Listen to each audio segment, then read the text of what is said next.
India today के editors round table में स्वागत है बीजेपी के अध्यक्ष श्री अमित शाह का। अमित जी, सबसे बड़ा सवाल, जो सबसे बड़ा प्रॉमिस था बीजेपी का, वो था कि अच्छे दिन आएंगे। 3 साल का report card India today magazine ने तैयार किया है, मोदी भारत का नाम दिया है कि 3 साल के बाद नरेंद्र मोदी और अमित शाह के रहते भारत कहां पे खड़ा है। इससे मैं तमाम सवाल आपसे पूछूंगा। आपके हिसाब से आपका अपना रिपोर्ट कार्ड क्या कहता है? क्या अच्छे दिन आ चुके हैं?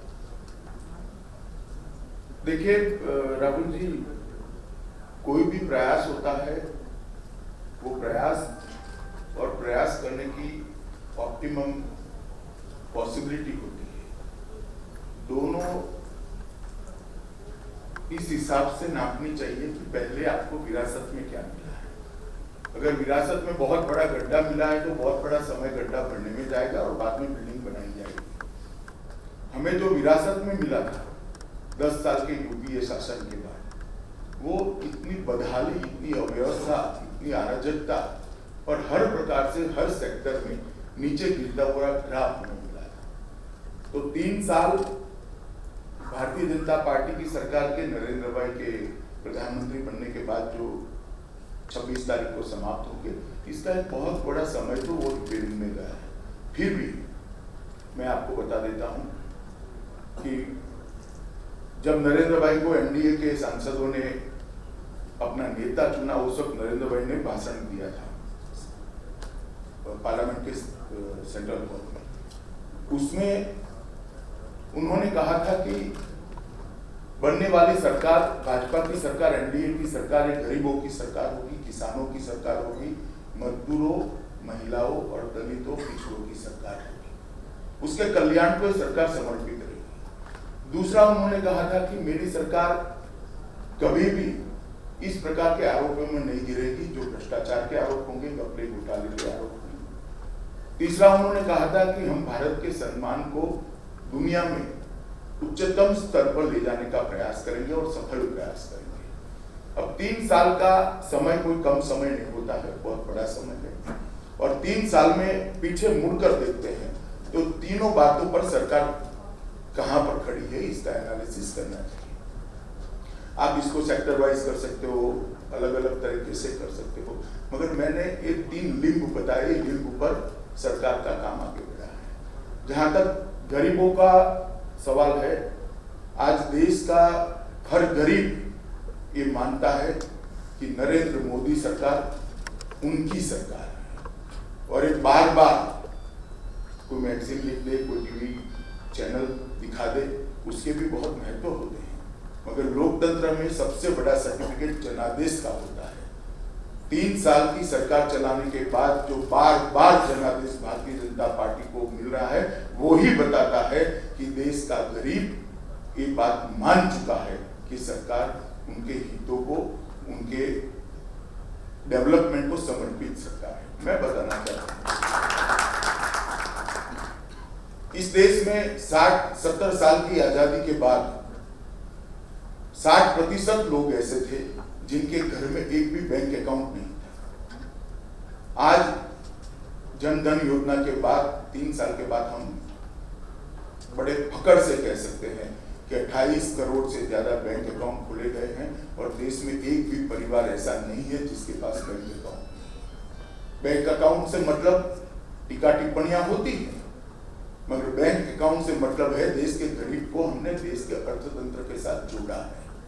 उसका पहली बार आजादी के बाद जुड़ाव करने का काम नरेंद्र मोदी सरकार ने किया है। इस देश में 17,000 गांव ऐसे थे जहां तक 70 साल की आजादी के बाद बिजली नहीं पहुंची थी। हमने एक लक्ष्यांक तय किया कि 2018 के अंत के पहले 17,000 गांवों में बिजली पहुंचा देंगे और आज हम 2017 में है, 13,000 से ज्यादा गांवों में बिजली पहुंचाने का काम समाप्त हो चुका है। ये कल्पना अब तक किसी को नहीं आई। देश की 17 साल की आजादी में 12 करोड़ कुछ लाख गैस के कनेक्शन बांटे गए थे, ज्यादातर अर्बन एरिया में बांटे गए। पहली बार नरेंद्र मोदी सरकार ने साहस कर फैसला करा कि हम 2019 तक 5 करोड़ गैस कनेक्शन देंगे और 5 crore gas connection BPL card holder को देंगे, ग्रामीण गरीब को देंगे। मैं मानता हूं राहुल जी बहुत बड़ा फैसला है, देश का एक प्रकार से सोशल एम्पावरमेंट का सबसे बड़ा ये प्रयोग है। और उसमें से 2 करोड़ गैस हम दे चुके हैं। और गैस का चूल्हा एक घर में जाता है, इसका मतलब ये नहीं कि पहले कंडे और टहनियाँ जलाकर कोई माँ खाना पकाती थी और गैस के चूल्हे पे पकाती है। गैस का चूल्हा जाने का मतलब है वो पूरे परिवार का स्वास्थ्य सुधरना, वो पूरे परिवार का आत्मविश्वास सुधरना और सोशल एम्पावरमेंट उसका होता है।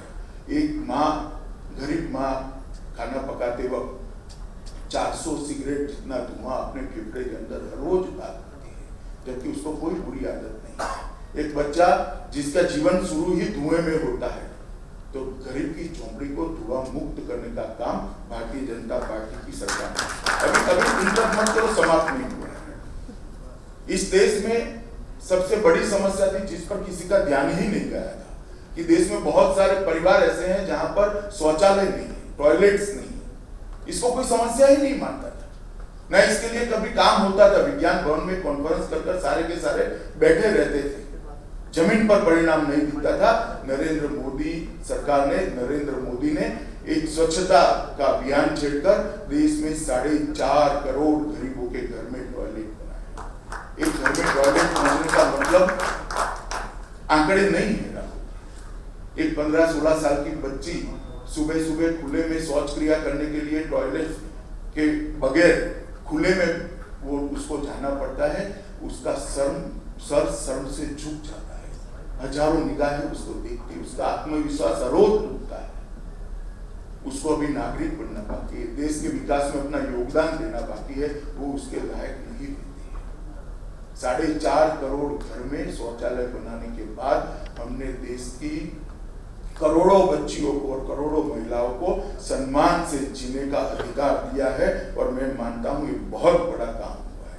इस प्रकार से सारी चीजों में, मैं आपको 107 योजना है पूरी नहीं बता सकता, मगर सारी चीजों में नरेंद्र मोदी सरकार की सबसे बड़ी उपलब्धि है कि नरेंद्र मोदी सरकार ने देश का स्केल बदलने का काम किया है।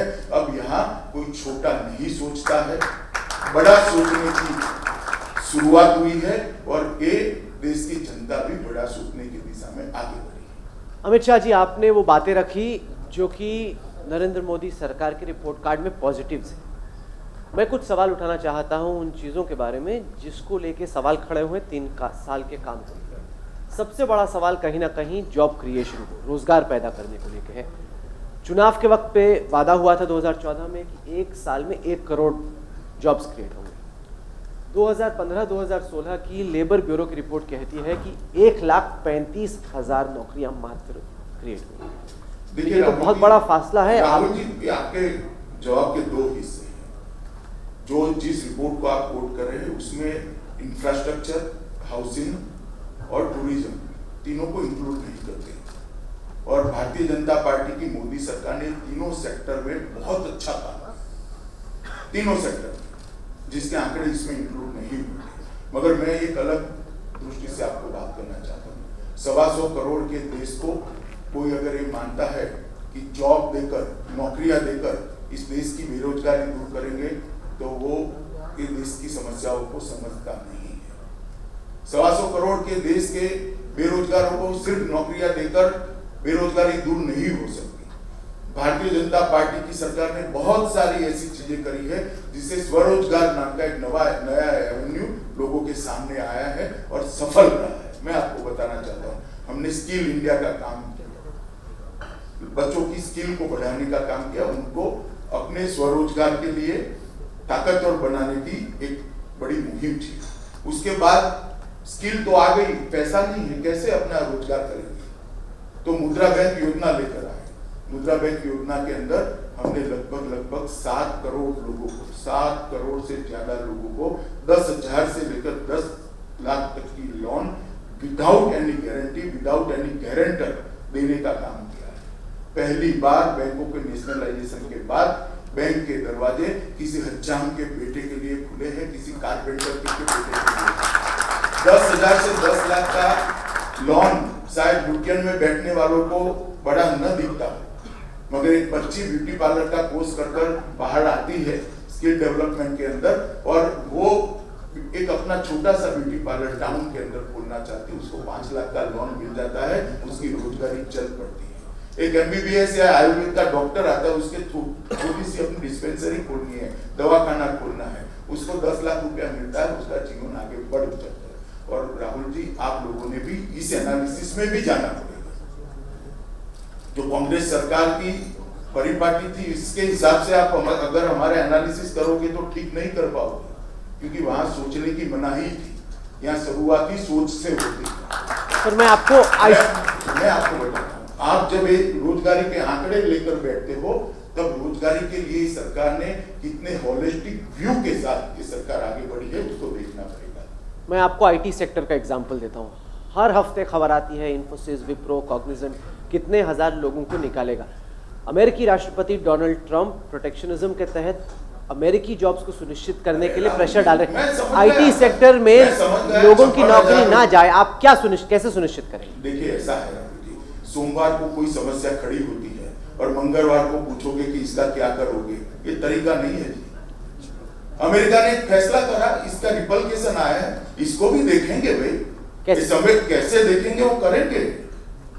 ये पार्लियामेंट नहीं है, बताएंगे, हम करेंगे भी, इसको भी एड्रेस करेंगे। बहुत कुछ एड्रेस किया है, इसको भी करेंगे। मगर एक तत्कालीन किसी एक और देश के फैसले के कारण यहाँ पर इलेक्शन आता है, इसको हमारी विफलता में गिनाना नहीं चाहिए। This is not fair. इसके अलावा एक और बड़ा सवाल खड़ा होता है कश्मीर का। मोदी सरकार की 3 साल की कश्मीर नीति को लेकर कई सवाल खड़े हुए हैं। हाल ही में आज तक और इंडिया टुडे ने ऑपरेशन हुर्रियत ट्रूथ टेप्स दिखाई, जिसने हुर्रियत कॉन्फ्रेंस का जो असली काला चेहरा है उसको देश के सामने बेनकाब किया। सवाल ये उठता है कि अब तक मोदी सरकार हुर्रियत पे कड़ी क्यों नहीं रही है। अब NIA ने प्रोब किया है, लेकिन अब तक ये हाउस अरेस्ट में, 5 स्टार हाउस अरेस्ट में रहे हैं, दूध बादाम पानी सब इनको मिल रहा है, तिहाड़ जेल में क्यों नहीं? देखिए, पहले तो तिहाड़ भेज नहीं सकते, आप कानून नहीं समझते शायद, उनको तिहाड़ नहीं भेज सकते। सेंट्रल कश्मीर के सेंट्रल प्रेसिडेंट, मैं थोड़ा आपको करेक्ट कर रहा हूं। दूसरी बात, कश्मीर पर भारतीय जनता पार्टी की सरकार पैनी निगाह रखे हुए है। कश्मीर को आप बीच में से एक 6 महीना उठाकर देख नहीं सकते। कश्मीर समस्या 89 से लेकर 2017 तक टेबल पर रखकर उसको देखनी पड़ती है। कई ऐसे स्पेल आए हैं, 3 महीने के, 4 महीने के, 6 महीने के, 1 साल के, जिसमें इस प्रकार की घटनाएं हुई है और फिर से सिक्योरिटी एजेंसियों ने स्थिति को काबू में लिया है। इस बार भी निश्चित रूप से काबू में आ जाएगा। और कश्मीर समस्या, राहुल जी आप हमें पूछ रहे हो, मगर मैं कांग्रेस के नेताओं के भी स्टेटमेंट देख रहा हूँ। मैं कांग्रेस के नेताओं को आंकड़ों में या किसी में उलझाना नहीं चाहता। हमारी जिम्मेदारी है कश्मीर की स्थिति को काबू करना। इसमें भागने की कोई बात ही नहीं, भागना चाहते भी नहीं, भागना चाहिए भी नहीं। परंतु कांग्रेस के नेताओं को कम से कम बोलने का अधिकार नहीं है। मैं इतना ही पूछना चाहता हूँ कांग्रेस के नेताओं की, कश्मीर समस्या पैदा किसने की? इतना तो सोचो भैया। पूरा देश जानता है कि कश्मीर के लिए आजादी के वक्त जो गलत फैसले लिए गए, इसके कारण आज कश्मीर समस्या पैदा हुई है। और कश्मीर समस्या का मूल कांग्रेस के निर्णयों के अंदर। वो अतीत है, वर्तमान में ग्रैंड स्ट्रैटेजी क्या है? कश्मीर समस्या का समाधान क्या है? देखिए, कश्मीर जैसे सेंसिटिव इश्यू के स्ट्रेटेजी इस तरह के संवाद के अंदर, एडिटर्स राउंड टेबल के अंदर नहीं बताई जाती है। मगर मैं इतना भरोसा दिलाना चाहता हूं आपको भी और देश की जनता को भी, किंचित मात्र भी चिंता करने की जरूरत नहीं है। नरेंद्र मोदी सरकार कश्मीर की स्थिति को काबू में लेगी और बहुत जल्द लेगी। आपने हमारा ऑपरेशन हुर्रियत देखा, जिस तरीके बहुत अच्छा काम इंडिया टुडे ने किया है, मैं इसका स्वागत भी करता हूं। और एक तरीके से पहली बार बहुत अच्छे से एक्सपोज करने का काम किया है। इससे सिक्योरिटी एजेंसीज की भी बहुत मदद मिली। नहीं, क्योंकि कहीं ना कहीं एक इकोसिस्टम क्रिएट हो गया है जिसमें हर पार्टी के स्टेक्स हैं कि कश्मीर में फसाद चलता रहे। ISI के इस पूरे हुर्रियत के जितने भी लोग हैं वो चाहते हैं कि कश्मीर में आग किसी तरीके से लगती रहे, क्योंकि उनकी दुकान ही उस तरीके से चलती है। तो इसका समाधान आप कैसे पूछें? ऐसी बात आप नहीं कह रहे जो कोई नहीं जानता है। सब जानते हैं उनकी दुकान चलाने के लिए इनको ये कराना है। इसको टैकल करेगी। सिक्योरिटी एजेंसियों पर विश्वास रखना चाहिए, भारत सरकार पर भरोसा रखना चाहिए, और इस पर बहुत सारे एक्सपर्ट से, सिक्योरिटी एजेंसीज के रिटायर्ड लोगों से, अभी विद्यमान है जो सर्विस में, उनके साथ चर्चा कर एक सुग्रथित कोर्स ऑफ एक्शन भारत सरकार बना रही है। मुझे लगता है कि थोड़ा समय देना। कश्मीर जब हम गए तो वहां पे लोगों ने पूछा कि क्या मोदी सरकार का अप्रोच केवल मिलिट्री है? आप लॉ एंड ऑर्डर पे तो फोकस करते हैं, कश्मीर के लोगों का दिल जीतने के लिए मोदी सरकार क्या? देखिए, बहुत कुछ किया है। जब कश्मीर में बाढ़ आई तब कश्मीर सरकार से पहले प्रधानमंत्री वहां पहुंचे थे। कश्मीर में बाढ़ आई तब हर एक कश्मीर को बचाने वाला और कोई नहीं था, भारतीय सेना थी। एक बहुत बड़ा पैकेज वहां दिया गया है। ऐसा नहीं है कुछ नहीं हुआ है। और राहुल जी, समस्या 3.5 जिलों में है। इसको एक अलग दृष्टिकोण से देखना चाहिए। प्रचार क्या हो रहा है, वास्तविकता क्या है, इसमें बहुत बड़ा अंतर है। जो कश्मीर के अंदर जाकर देखते हैं, मैं अभी 3 दिन देखकर आया, हमारे बहुत सारे कार्यकर्ता घाटी में भी रहकर आए, लद्दाख भी गए। समस्या 3.5 जिलों की समस्या है, उसको सिक्योरिटी एजेंसीज देख रही हैं। मुझे लगता है उनको समझ लेना चाहिए। कश्मीर से ही सटा हुआ है पाकिस्तान, और पाकिस्तान की नीति को भी लेकर सवाल खड़े होते हैं कि क्या भारत और पाकिस्तान के बीच में रिश्तों को आगे बढ़ाने के लिए हम कुछ कर पा रहे हैं? क्या पाकिस्तान की नीति को आप मोदी सरकार की कामयाबी मानते हैं या आप उसको विफलताओं में गिने? देखिए, पाकिस्तान और भारत के रिश्ते अच्छे करने के लिए नरेंद्र मोदी सरकार ने जितना किया, इतना किसी ने नहीं किया। मगर रिश्ता अच्छा 2 ओर से रखने का प्रयास होना चाहिए, 1 ओर से नहीं हो सकता। प्रधानमंत्री जी ने बहुत प्रयास किए, मगर उसका प्रतिसाद जो मिलना चाहिए वो नहीं मिला है। तब जब प्रतिसाद नहीं मिलता है तो हमने भी हमारे देश के हितों की रक्षा करनी है, और इस हिसाब से चल रहे हैं। क्या ये बात सही है कि बैक चैनल के जरिए कोशिश हो रही है चीज़ों को बेहतर करने की? क्या इसी तरीके से आईबॉल टू आईबॉल कॉन्फ्रंटेशन चलता रहेगा मोदी सरकार के बाकी सालों में भी? देखिए, हम सभी पड़ोसियों से अच्छे रिश्ते चाहते हैं, मगर हमारे सम्मान और हमारी सीमाओं के सुरक्षा के बाद इसमें से आप जो समझना है वो समझ सकते हैं। इसके आगे अगर हम बात करें, जो कैंपेन के दौरान कहा गया और उसके बाद 3 साल में जो हुआ, एक बड़ा मुद्दा है मैक्सिमम गवर्नेंस मिनिमम गवर्नमेंट का, जिसमें कहा गया कि हम डिपार्टमेंट्स को कम करेंगे, इतने सारे मंत्रालयों की ज़रूरत नहीं है, इतने सारे मंत्रियों की ज़रूरत नहीं है, government has no business to be in business, ये कहा गया कैंपेन के दौरान। लेकिन पिछले 3 साल में अगर हम डिसइन्वेस्टमेंट की नज़र से देखें या विभागों को कम करने की नज़र से देखें, खास काम हुआ नहीं। आप ये जो सूत्र है इसका अर्थ अपने अनुकूल मत लीजिए। मैं बताना चाहता हूं कि नरेंद्र मोदी सरकार बनने के बाद पहली बार इस देश में लंबे अरसे के बाद बैंकों के अंदर पॉलिटिकल इंटरफेरेंस भी 0 हो गया है। किसी भी बैंकर से आप बात कर देखिए, पॉलिटिकल इंटरफेरेंस 0 हुआ है। इसको आप क्या मानते हो? बहुत सारे फैसले पॉलिसी सरकार बनाती है, नीति सरकार बनाती है, नीति बनाने का सरकार का अधिकार भी है और फर्ज भी है, मगर इसके इम्प्लीमेंटेशन में कहीं पॉलिटिशियंस नहीं। बहुत सारी चीजें आज इसीलिए नीचे पहुंच रही है। राहुल जी, आप परिवर्तन को किस तरह से देखते हैं? सिर्फ डिसइन्वेस्टमेंट एक मुद्दा नहीं है, और इसमें भी कोई बहुत बुरा परफॉर्मेंस नहीं है, मगर डिसइन्वेस्टमेंट एक मात्र मुद्दा नहीं है। बहुत सारे सुधार हुए हैं। नीति आयोग को देख लीजिए, जिस तरह से अपॉइंटमेंट्स होती है उसको देख लीजिए। अरे वो छोटे पद्म पुरस्कारों का जिस तरह से जनतांत्रिकरण हुआ है, शायद आजादी के बाद इस तरह से पद्म पुरस्कार कभी नहीं दिए गए। पद्म पुरस्कारों की सूची उठाकर देखिए, एक गांव में छोटा सा एक व्यक्ति देश को कंट्रीब्यूट करता है, उसको इस सरकार ने ढूंढकर राष्ट्रपति के हाथ से पद्म पुरस्कार दिया।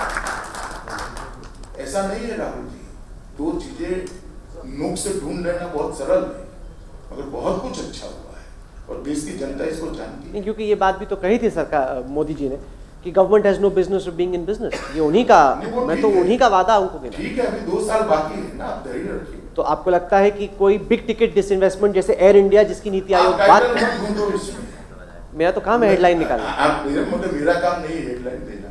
मैं आपको कहता हूँ धैर्य रखिए, बहुत अच्छे परिणाम आएंगे। अगले 2 साल में आएंगे? अरे 2 साल छोड़ो, बहुत अच्छे परिणाम। अच्छा, आपने अभी राष्ट्रपति की बात की, तो इसी के चलते मैं जानना चाहता हूं कि आपका राष्ट्रपति पद का कैंडिडेट कौन होगा? अभी तय नहीं है। कुछ तो होगा आपके जहन में? मेरे जहन में हो तो भी मैं बता नहीं सकता, क्योंकि मेरी पार्टी की एक व्यवस्था है। पार्टी के सभी नेताओं से चर्चा होगी, बाद में पार्लियामेंट्री बॉडी इसका फैसला करेगा, उसके बाद में हम आपको बताएंगे। साथियों से भी अभी चर्चा बाकी है। क्योंकि चर्चा हो रही थी कि क्या आडवाणी जी को गुरु दक्षिणा दी जाएगी मोदी जी और अमित शाह को। अब राहुल जी कुछ भी कहने के लिए स्वतंत्र है, मैं स्वतंत्र नहीं हूँ, मैं पार्टी के निर्णयों से बताऊंगा। एक और स्कीम जिस पर बहुत सवाल खड़े हुए, जो कि मोदी सरकार की पेट स्कीम्स में से एक थी, वो थी नमामि गंगे कि गंगा जी साफ होंगे। अभी उत्तर प्रदेश चुनाव में आप भी, हमारे तमाम रिपोर्टर भी लगातार उत्तर प्रदेश में थे।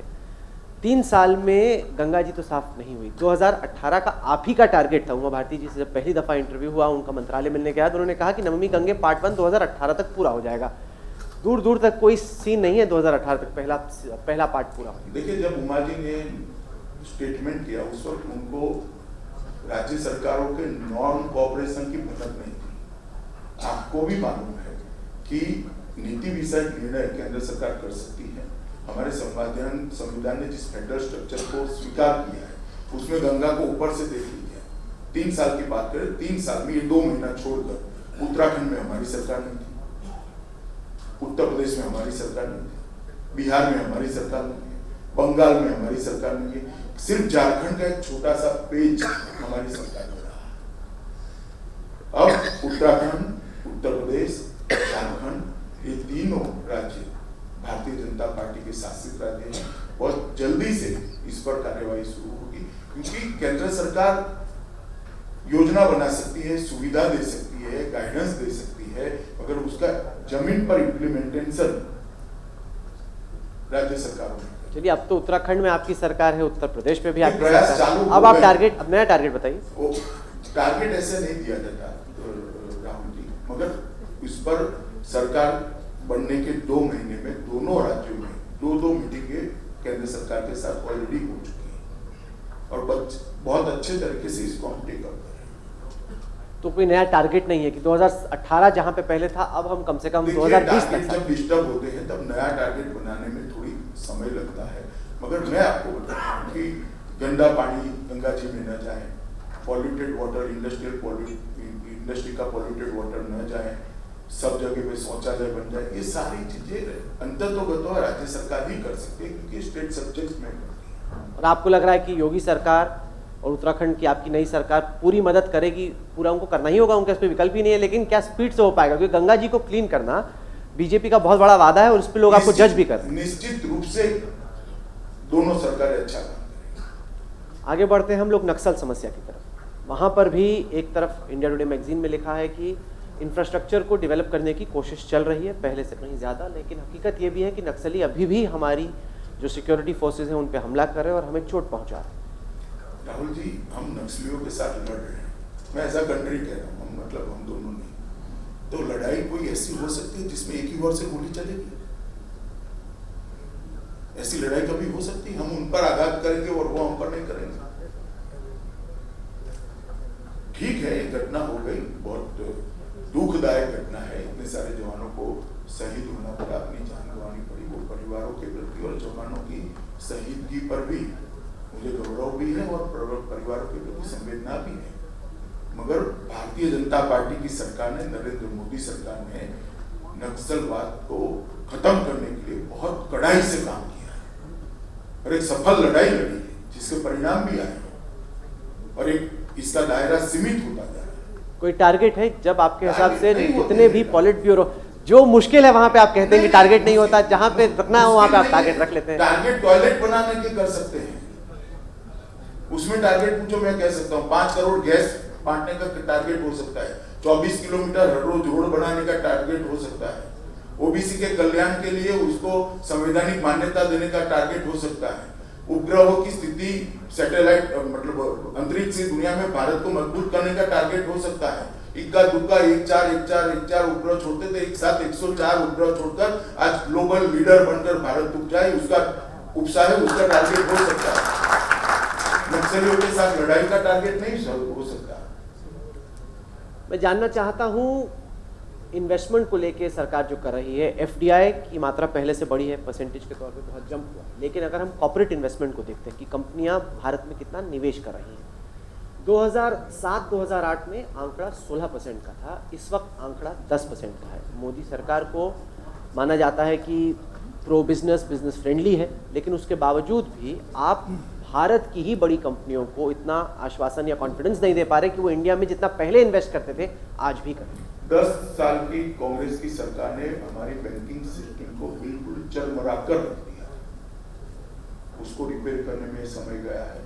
आप अभी नितिन जी के साथ बैठे थे, शायद उन्होंने रोड इंफ्रास्ट्रक्चर के मामले में क्या हुआ बताया। हर जगह पे कोर्ट केस, हर जगह पे एमपीए, हर जगह पे आर्बिट्रेशंस, इतना क्लमजी बना कर रखा था कि इसको क्लियर करने में बहुत बड़ा समय गया। फिर भी कोयला के क्षेत्र को हमने इसमें से बाहर निकाल दिया कोर्ट केस से। आज कोयला उत्पादन भी बढ़ा है और कोयले की लगभग इंपोर्ट को समाप्त करने में भारतीय जनता पार्टी की सरकार सफल हुई। हमने खदानों के ऊपर से भी सुप्रीम कोर्ट का जो था, स्पेक्ट्रम की नीलामी के लिए भी हमने जो बैन था उसको उठाने में हम सफल, क्योंकि हम पारदर्शी सिस्टम लेकर आए, पारदर्शी तरीके से सारी नीलामियों को करा है और इन्वेस्टमेंट भी बढ़ा है इन टोटो। आप उसके एक सेगमेंट के अंदर जा सकते हो, मगर इन टोटो बढ़ा है और ग्रोथ रेट कुल मिलाकर 4% पर 4.4% पर थी, उसको 7 से 7.6 के बीच में रहती है। मुझे लगता है बहुत अच्छा काम किया राहुल जी। हम जब अटल जी की सरकार थी तब 8 ग्रोथ रेट छोड़कर गए थे। अर्थशास्त्री मनमोहन सिंह आए, 10 साल में उन्होंने 4% पर पहुंचाया और चाय बेचने वाले का बेटा नरेंद्र मोदी आया, उसने 7.6% पर पहुंचा। तो 8.8 से 4 और 4 से 7.6 ये बताता है कौन सी सरकार परफॉर्म कर रही है। और ये तो 3 साल की बात है। क्योंकि एक बहुत बड़ा चैलेंज है, जैसे मैन्युफैक्चरिंग सेक्टर में आर्टिफिशियल इंटेलिजेंस आ रहा है। कई सारी नौकरियां जो कि पहले होती थी, खासतौर से मिडिल लेवल पे और जूनियर लेवल पे, वो नौकरियां चली जाएंगी। तो भारत के पास जिस तरीके से हमारी वर्कफोर्स बढ़ रही है, वाकई में एक बड़ी स्ट्रेटजी की ज़रूरत है, ताकि ये सारी नौकरियां जाती ना रहें। केवल आईटी में नहीं, बाकी सेक्टर्स में भी हो रहा है, मैन्युफैक्चरिंग, ऑटोमोबाइल मैन्युफैक्चरिंग। मुझे मालूम नहीं, आपकी चश्मे से पूरी सरकार की प्रक्रिया को देख दो, आपको स्टैंड अप दिखाई नहीं पड़ता, आपको स्टार्टअप दिखाई नहीं पड़ता, आपको स्किल इंडिया दिखाई नहीं दिखाई तो पड़ता ही है इसमें। तो वो भी तो कंसिडर करो भैया, कि ऐसे ही पूछने के खातिर सवाल पूछ लेते हो। मुद्रा बैंक आपको दिखाई नहीं पड़ता। ये सारे ऑल्टरनेटिव हमने खड़े किए हैं, और न केवल रोजगारी के लिए, हमने खेती पर, कृषि पर निर्भर लोगों की संख्या घटाने के लिए भी बहुत बड़ा कदम उठाया है।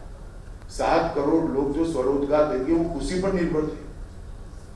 कृषि इसलिए प्रॉफिटेबल बिजनेस नहीं है कि इसमें प्रॉफिट नहीं, ऐसा नहीं है। उसकी पोटेंशियल से ज्यादा लोग कृषि पर निर्भर है, इसलिए प्रॉफिटेबल बिजनेस नहीं है। थोड़ा उस पर से निर्भरता कम कर दे तो अपने आप में कृषि आज भी मुनाफा दे सकती है। और इस दृष्टि से कभी काम नहीं हुआ। हमने इनिशिएटिव लिया है कि कृषि पर निर्भर जो बच्चे हैं उसको स्किल बनाओ, उसको स्किल बनाकर उसको आगे बढ़ने के लिए मदद करो। आज स्टैंड अप योजना से कोई दलित और ट्राइबल बच्चे को बैंक लोन देती है, तो उसके वो कृषि में मजदूरी करने वाला बच्चा आता है।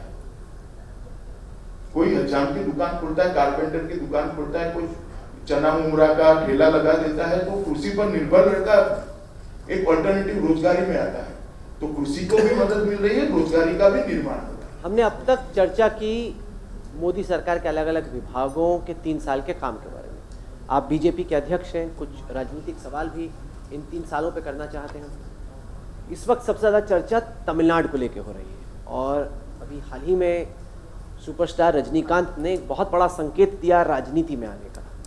अब सब लोग ये भी जानते हैं कि बीजेपी चाहती है दिल से कि रजनीकांत बीजेपी में आ जाएं, और अब तो उन्होंने कह भी दिया है कि जब वक्त आएगा, अपने फैन से कहा है कि तैयार रहना। तो कब ये खबर चलेगी आज तक पे कि रजनीकांत आ रहे हैं? नहीं, वो तो रजनीकांत ही तय कर सकते हैं, मैं नहीं कर सकता। उनको कब राजनीति में आना है मैं कैसे तय कर सकता? पर आपकी तरफ से स्वागत है, रास्ता खुला है, दरवाजा खुला। हमारी तरफ से हर अच्छे व्यक्ति का राजनीति में आने के लिए स्वागत। और आप मानते हैं कि रजनीकांत आएंगे तो फायदा हर होगा? अच्छे व्यक्ति के कहा है, अच्छा व्यक्ति ने माफ कर दीजिए।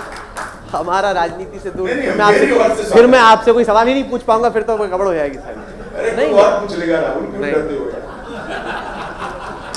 मुझे जानना है कि क्या आप मानते हैं कि रजनीकांत के, क्योंकि तमिलनाडु में सर बहुत रुचि है, बहुत मुझे जो मैंने बताया कि अमित शाह साहब आ रहे हैं हम लोगों के राउंड टेबल में, तो बहुत सवाल आए उन्होंने, क्या आप मानते हैं कि रजनीकांत के आने से तमिलनाडु की राजनीति में वैसा ही इम्पैक्ट होगा जैसे एमजीआर और जया? देखिए, वो अभी मैं मानता हूँ कि रजनीकांत जी फैसला करें तभी इस पर ज्यादा सोचना मुनासिब। आपकी क्या सोच? मेरी सोच से क्या फर्क पड़ता है, उनको तय करना है कि वो राजनीति में आना चाहते हैं। कुछ तो बातचीत हुई होगी आप? नहीं, मेरी बातचीत, ये चर्चा चल रही कि मोदी जी से मिलने आ रहे हैं सब, मोदी जी को हजारों लोग मिलने आते हैं, तो आप हर क्षेत्र में काम करने वाले अच्छे लोग मोदी जी को मिलते हैं, मिलना ही चाहिए। क्या ये बात सही है कि बीजेपी की तमिलनाडु की रणनीति में रजनीकांत एक अहम किरदार है? देखिए, अभी रजनीकांत जी ने पहले तय करना पड़ेगा कि वो राजनीति में, क्या अभी आपके पास कोई गारंटी नहीं है कि वो आ भी रहे हैं कि नहीं आ रहे? मैं कैसे गारंटी ले सकता हूँ, उनको ही तय करना है फैसला। तमिलनाडु की राजनीति को इसके आगे आप कहां जाता देखते हैं? क्योंकि वहां पे जब से जयललिता जी की देखिए, एक आंतरिक डिस्प्यूट सत्ताधारी पक्ष के अंदर है, जो सत्ताधारी पक्ष ने रिजॉल्व करना है। चुनाव अभी वहां बहुत दूर है और हम नहीं चाहते कि किसी भी पार्टी में आंतरिक डिस्प्यूट रहे, वो लोग रिजॉल्व कर लें। ओ पनीरसेल्वम के यहाँ से एक ट्वीट हुआ कल, जिसमें उन्होंने कहा कि बीजेपी से विलय पे चर्चा होगी, फिर एहसास हुआ कि ये तो गलती होगी, या तो पोल खुल गए या गलती से निकल गया, फटाफट डिलीट किया, कहा कि नहीं, दोनों को मर्ज कर जाना चाहिए। क्या आपको लगता है कि ओपीएस फैक्शन जो है उसका बीजेपी से विलय हो सकता है? देखिए, ट्विटर पे इतने बड़े रिएक्शन देना ठीक नहीं होता है, गंभीरता से इस प्रकार के राजनीतिक फैसले और फैसलों पर प्रतिक्रिया दी जाती है। इसके अलावा एक जो बड़ा सवाल तमाम जो विरोधी पार्टियां हैं वो पूछती हैं, वो ये कि क्या बीजेपी तमाम सरकारी एजेंसियों का दुरुपयोग कर रही है, खास तौर से उन नेताओं को टारगेट करने के लिए जो कि बीजेपी के विरोधी हैं। चिदम्बरम साहब ने यह आरोप लगाया, लालू यादव ने आज तक को इंटरव्यू दिया, उन्होंने कहा कि इन्होंने अपनी पूरी ताकत लगा दी है कि मुझे चुनाव में हरा नहीं पाए, अब मुझे केस करके फंसाना चाहते। देखिए, जो कुछ भी कार्रवाई हुई है वो बहुत स्पष्ट है कि कॉन्क्रीट इंफॉर्मेशन, कॉन्क्रीट डेटा के आधार पर हुई है। किसी को अरेस्ट नहीं किया है, कोर्ट के रास्ते खुले हैं, उन्होंने जाना चाहिए। मगर जब आप बेनामी संपत्ति किसी के नाम पर मिले, भ्रष्टाचार के मामले हो और उसकी जांच भी न हो, इस प्रकार से देश नहीं चलता। पर कांग्रेस ने जो 3 साल का अपना रिपोर्ट कार्ड पेश किया मोदी सरकार को लेकर, आपने पढ़ा होगा, उसमें ये लिखा गया कि जो जो आरोप विपक्ष पे लग रहे हैं उसकी तो बड़ी तेजी से जांच हो रही है, जो जो आरोप उन लोगों पे लग रहे हैं जो कि सरकार से जुड़े हुए हैं, उनमें एजेंसियां कुछ नहीं करती। उसमें भी कर रही हैं, अगर कुछ मिलेगा तो करेंगी एजेंसी। पर तो ढूंढने पे है ना, अगर ढूंढो ही नहीं तो क्या मिलेगा? निश्चित रूप से ढूंढेगी, और कोर्ट के दरवाजे खुले हैं। जब हम विपक्ष में थे, बहुत सारी मैटर को लेकर कोर्ट में गए थे। इस वक्त आपका फोकस है पश्चिम बंगाल पे, उड़ीसा पे, त्रिपुरा पे, केरल पे, तमिलनाडु, यही राज्य हैं जहां पे ज्यादातर बीजेपी नहीं है। इनमें से सबसे आसान जीत का रास्ता आपको कहा? मैं मानता हूं कि उड़ीसा, त्रिपुरा और पश्चिम बंगाल में परिवर्तन होने वाला है और भारतीय जनता पार्टी तीनों राज्यों में सरकार बनाएगी। बंगाल के लोगों को बड़ा वक्त लगता है सर मन बनाते बनाते, जब तक वामपंथियों को हटाया तब तक 3 दशक निकल। आपको भनक नहीं लगी, वो मन बन चुका है। आपको भनक लग गई? भनक लग गई है, पक्की भनक। ये तो आप पिछले इलेक्शन में भी बोल रहे थे 2014 में। आप मेरी बात मानकर चलना, बहुत बड़ा परिवर्तन बंगाल में मैं देख कर आया हूँ राहुल जी, बहुत बड़ा परिवर्तन होगा, आश्चर्यजनक। पर ममता जी भी, आप गए थे कोलकाता, हम आपके साथ पश्चिम बंगाल में थे, वहां पर भी जितने भी तृणमूल के लोगों से बातचीत हुई, उन्होंने कहा कि ये अमित शाह की स्ट्रेटेजी है कि फंसा के रखो टीएमसी की सरकार को, उनको काम ना करें। कहाँ फंसा है, क्या किया? मैं मेरी पार्टी के एक्सपांशन के लिए न जाऊं, किस प्रकार का बंगाल चाहती है ममता जी? उनके अलावा कोई पार्टी अपना प्रचार न करे, ये डेमोक्रेसी है। वो आप पे कम्युनल कार्ड खेलने का आरोप लगा। कम्युनल कार्ड, मेरे एक भी भाषण में से एक भी शब्द उठाकर दिखा दीजिए, मैं जवाब देने के लिए तैयार हूं। उनको मेरी एंट्री से तकलीफ है, जिसका मेरे पास कोई समाधान नहीं है। चलिए, मैं बार बार बंगाल जाऊंगा और बार बार मेरी पार्टी को बढ़ाने के लिए प्रयास करूंगा और बंगाल में भारतीय जनता पार्टी की सरकार। यहाँ पे तमाम लोग मौजूद हैं इस राउंड टेबल में, कुछ सवाल हम लेते हैं। तो जी आलोक जी सवाल पूछना चाहते हैं, 1 सेकंड वेट कीजिए, माइक आपके पास आ जाए और फिर आपसे सवाल।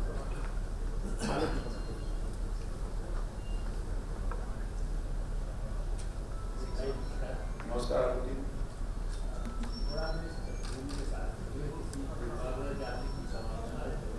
ना ना, मैं नाराज नहीं होता।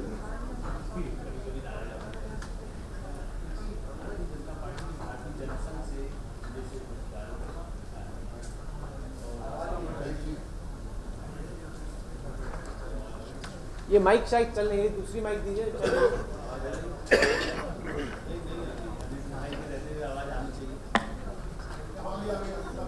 बोलिए बोलिए आलोक जी बोलिए।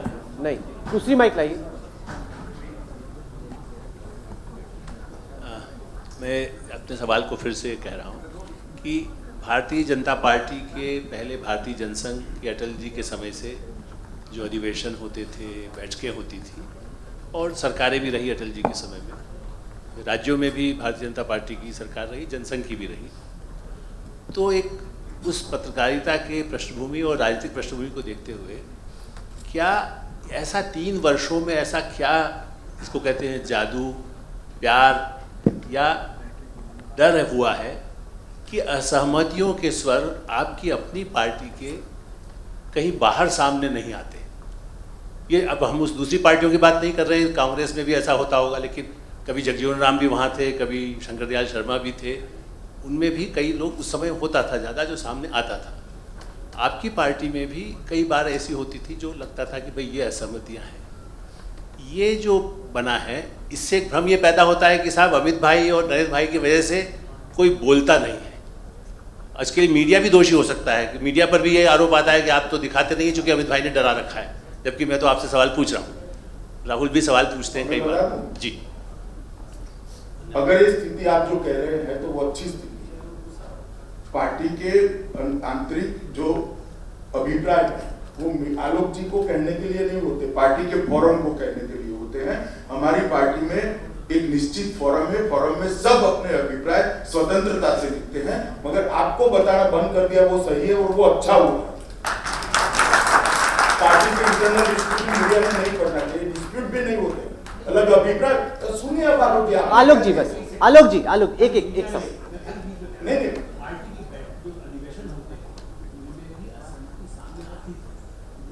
नहीं, वो आज भी होती है मगर आपके पास नहीं है।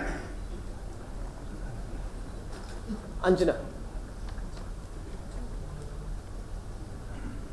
सर 2 सवाल है। पहला सवाल, मोदी और योगी की जोड़ी ने 5 राज्यों में चुनाव जिताया, लेकिन विपक्ष कहता है कि ईवीएम ने जिताया। यहाँ तक कि इलेक्शन कमीशन को एक हैकाथॉन करना पड़ रहा है। इस पर आपका जवाब। और दूसरा, जो अति उत्साहित योगी समर्थक हैं वो ये मानते हैं कि मोदी जी का एक स्वाभाविक उत्तराधिकारी योगी में मिल गया है। दोनों पर आपकी प्रतिक्रिया। चलिए, मैं कोई परसेप्शन का जवाब नहीं दे सकता, ईवीएम का जवाब दे सकता हूँ। जो लोग आरोप लगा रहे हैं भारतीय जनता पार्टी की जीत के बारे में कि ईवीएम के मैनिपुलेशन से एक जीत हुई है, वो सारे लोग इसी ईवीएम से कभी न कभी जीते हुए। कांग्रेस पार्टी यूपीए 1 और यूपीए 2, यही सिस्टम, यही ईवीएम उनकी जीत। केजरीवाल जी, यही ईवीएम उनकी 70 में से 67 सीटें आती। अब क्या होगा? वही ईवीएम है, वही इलेक्शन कमीशनर, वही ईवीएम को चलाने का तरीका है। राजनीति में हार को स्पिरिट के साथ स्वीकार। क्या योगी जी स्वाभाविक उत्तराधिकारी हैं? देखिए अंजना जी, इस तरह की चीजें जनता में कई सारी चलती रहती है, इस पर मेरी टिप्पणी करना ठीक नहीं। मुझे 2 सवाल है। पहला सवाल ये है कि जो आपका स्प्रेड हुआ है देश में, अलग अलग राज्यों में जो आपको जीत हासिल हुई है, उसकी वजह क्या अभी भी डेवलपमेंट है, या एक जो अग्रेसिव आपने हिंदू आइडेंटिटी को चैनलाइज करने की कोशिश की है और कहा है कि एक आइडेंटिटी है जिससे आपको प्राइड फील होनी चाहिए, दोनों के बीच में क्या? पहले आप समझ लीजिए, मेरी पार्टी के सिद्धांतों में 1950 से लेकर आज तक कोई फर्क नहीं पड़ा। हम जैसे थे वैसे ही हैं। सवाल इतना है कि पहले हमारे पास सरकारें नहीं थी हमारे परफॉर्मेंस को दिखाने के लिए। विगत कुछ दशकों से, 1.5 दशक से हमारे पास सरकारें आई, जिसके कारण भारतीय जनता पार्टी ने अपना परफॉर्मेंस जनता के सामने रखा है। चाहे वो गुजरात हो, चाहे मध्य प्रदेश हो, चाहे छत्तीसगढ़ हो, चाहे राजस्थान हो, अब महाराष्ट्र, झारखंड, हरियाणा, हमने हमारा परफॉर्मेंस लोगों के सामने रखा है। और इस देश में से भारतीय जनता पार्टी का एक बहुत बड़ा योगदान है कि आजादी के बाद लगभग 60 के दशक के बाद इस देश को 3 नासूरों ने देश की राजनीति को ग्रसित किया था। एक परिवारवाद, दूसरा जातिवाद और तीसरा एपिसमेंट। ये तीनों नासूरों से, परिवारवाद से, जातिवाद से और तुष्टीकरण से भारतीय जनता पार्टी ने मुक्ति दिलाई है देश की राजनीति को और पॉलिटिक्स ऑफ परफॉर्मेंस को बढ़ावा दिया। दूसरा मेरा सवाल ये था कि प्रधानमंत्री जी ने जब अपनी one of the first few speeches दी थी या 2014 में इलेक्शन होने के बाद, उन्होंने कहा था कि कोई गलत नियत नहीं होगी, पर जाने अनजाने में मिस्टेक सबसे हो सकती है, गलती सबसे हो सकती है। 3 साल के बाद जब आप पीछे देखते हैं, जाने अनजाने में कोई ऐसी एक गलती है जो आपने आइडेंटिफाई? गलतियां बताना मेरा काम नहीं, ढूंढना आपका काम है। मैं अच्छी बातें बता सकता हूँ आपको, बहुत सारी अच्छी बातें। आप जानना चाहती तो बता दूं थोड़ा। नहीं, हमने वो तो सुना ही है, पर गलतियां और भी बता सकता हूँ। अमित जी, हमने सवाल सोशल मीडिया पे भी मांगे, लोगों को कहा कि अमित शाह आ रहे हैं, आप अगर सवाल पूछना चाहते हैं तो। मनीष ने ट्विटर पर सवाल भेजा है, उनका कहना है कि वो जानना चाहते हैं आपसे कि आप ही के अलायंस पार्टनर शिवसेना ने सुझाव दिया है कि आरएसएस प्रमुख मोहन भागवत को राष्ट्रपति बनाया जाए। उनका कहना है कि ये एक अच्छा आइडिया होगा, आप कैसे देखते हैं? चलिए, मैंने कहा अभी राष्ट्रपति पद पर कोई चर्चाएं नहीं हुई और संघ ने स्वयं स्पष्ट कर दिया है कि इस प्रकार की हमारे यहाँ व्यवस्था नहीं है। भागवत जी ने तो कहा कि उनका कोई संघ की तरफ से आया कि उनका इंटरेस्ट भी नहीं। वो स्पष्ट हो चुका है। निशान सवाल।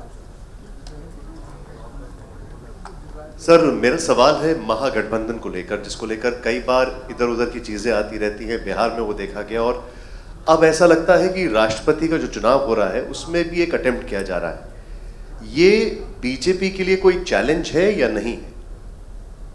नहीं, देखिए, चैलेंज तो हर चुनाव होता ही है और विपक्ष अपनी रणनीति बनाने के लिए स्वतंत्र भी है। अब देखते हैं आगे कैसे होता है, मगर मैं आपको इतना बताना चाहता हूं कि हमने हमारी ताकत बहुत बढ़ाई है और लगातार इसके लिए हम परिश्रम कर रहे हैं। सर, वक्त खत्म हो रहा है, एक आध आखिरी सवाल का वक्त रह गया है। हम जानना चाहते हैं, फेसबुक पे ही ये सवाल आया है, जिसमें जानना चाह रहे हैं कि एक आरोप सरकार पे लगता है एक एटमॉस्फेयर ऑफ हेट क्रिएट करने का। उनका कहना है कि झारखंड में घटना हुई जिसमें एक फेक व्हाट्सएप पोस्ट निकला, उसको लेके लोग इतने उत्तेजित हो गए, 7 लोगों को मार दिया गया। तो इसको लेके आप किसी भी इंटरनेशनल मैगजीन को उठाइए, कई सारे संपादकीय लिखे गए जिसमें भारत की काफ़ी निंदा भी की गई। झारखंड की घटना और साथ ही साथ ये जो एक आपके विरोधी खासतौर से आरोप लगाते हैं एटमॉस्फेयर ऑफ हेट जो पैदा हुआ है, उसका आप क्या जवाब? देखिए, आप जैसे पत्रकारों ने इसका एक क्रिटिक एनालिसिस करना चाहिए, मुझे लगता है, तो मीडिया का अपप्रचार बंद हो जाएगा। हर सरकार में ऐसी घटनाएं होती हैं, इसके आंकड़े नेशनल क्राइम रिकॉर्ड ब्यूरो में उपलब्ध हैं और किसी सरकार से हमारे यहाँ बढ़ी है तब तो आप कह सकते हो, मगर 125 करोड़ के देश में कोई इक्का दुक्का घटना होती है, उसको भारतीय जनता पार्टी के साथ, सरकार के साथ जोड़कर देखना। आप इसको आइसोलेटेड इंसिडेंट मानते हैं? आइसोलेटेड इंसिडेंट ही है और उसके साथ कड़ाई से व्यवहार भी हो रहा है कानून के अंतर्गत। एक आखिरी सवाल, पिछले इलेक्शन का स्लोगन था अच्छे दिन आएंगे, अगले इलेक्शन का स्लोगन है कोई जिसपे लोग अभी से मेजर करना शुरू करें? इलेक्शन तो अभी बहुत दूर है, मगर अच्छे दिन लाने के लिए राहुल जी हमने बहुत प्रयास किया है और सफलताएं मिली। काफी सारी बातें मैंने बताई। सबसे बड़ी बात, हमने इस देश की राजनीति में सार्वजनिक जीवन की शुचिता को बनाने के लिए बहुत बड़ा प्रयास किया है। हम आज विश्व का सबसे बड़ा राजनीतिक संगठन है, 11 करोड़ सदस्यता है हमारे, लगभग 1387 MLA हैं, 13 राज्य सरकार है, 4 हमारे सहयोगी की सरकार है, केंद्र में सरकार है, 300 से ज्यादा हमारे MP है। फिर भी हमने 20,000 तक के चंदे को घटाकर 2,000 किया है और ये बहुत बड़ा सुधार है, बहुत बड़ा सुधार है। पॉलिटिशियनों के और भ्रष्ट लोगों के सारे पैसे सेल कंपनियों के माध्यम से मार्केट में रहते थे, अपने अकाउंट्स में जाते थे, सेल कंपनियों पर करारा प्रहार करा है। बेनामी संपत्ति का कानून वर्षों से बनकर पड़ा था, रूल्स नहीं बनाए जाते थे। संसद ने कड़ा एक बेनामी संपत्ति का कानून पारित कर भ्रष्टाचार को रोकने के लिए हमने बहुत बड़ा एक प्रयोजन किया है। और मैं आपको बताना चाहता हूँ, हम 10 साल की यूपीए की सरकार के वारिस हैं, उसके बाद में जनता ने हमें एक दायित्व दिया है। 10 साल की यूपीए सरकार हर महीना घपला, घोटाला, भ्रष्टाचार, इतने सारे स्कैम्स आते थे, 12 लाख करोड़ के स्कैम आए थे। 3 साल में नरेंद्र मोदी सरकार पर हमारे विरोधी भी भ्रष्टाचार का एक भी आरोप नहीं लगा पाए। नरेंद्र मोदी जी ने सार्वजनिक जीवन की सुचिता को ऊपर उठाने के लिए, मैं irrespective of Bharatiya Janata party कहता हूँ, ऊपर उठाने के लिए बहुत काम किया है। चुनावी राजनीति में से काले धन को दुष्प्रभाव को नष्ट नाबूद करने के लिए बहुत कदम उठाए हैं। पॉलिटिकल पार्टियों के फंडिंग के अंदर से काले धन के दुष्प्रभाव को नष्ट नाबूद करने के लिए बहुत कदम। आखिरी सवाल बहुत बड़ी बात अमित भाई, वो ये कि ये भी ट्विटर पे सवाल आया है कि लालू यादव की तो बीजेपी बहुत निंदा करती है, नीतीश पे थोड़ी मेहरबान और नरम लगती है, क्या नीतीश कुमार का घर वापसी का रास्ता खुला है? नीतीश कुमार का कुछ पकड़ा गया है क्या? नहीं कि हम का निंदा करेंगे हम लालू जी की पर जो उनके परिवारजनों की संपत्ति का जिस प्रकार से पर्दाफाश। नहीं, आप सवाल समझ रहे हैं फिर भी अनजान बन रहे। सवाल ये है कि क्या नीतीश कुमार और बीजेपी की फिर से दोस्ती हो सकती है? समझो ना, हमने किसी को नहीं बख्शा है। लालू जी के परिवार की संपत्तियों का पर्दाफाश हुआ तो उनकी निंदा करिए। चलिए, अमित शाह साहब, आप आज तक के सेनेटर्स राउंड टेबल में आए, तमाम सवालों का आपने बेबाकी से जवाब दिया, बहुत बहुत शुक्रिया। धन्यवाद।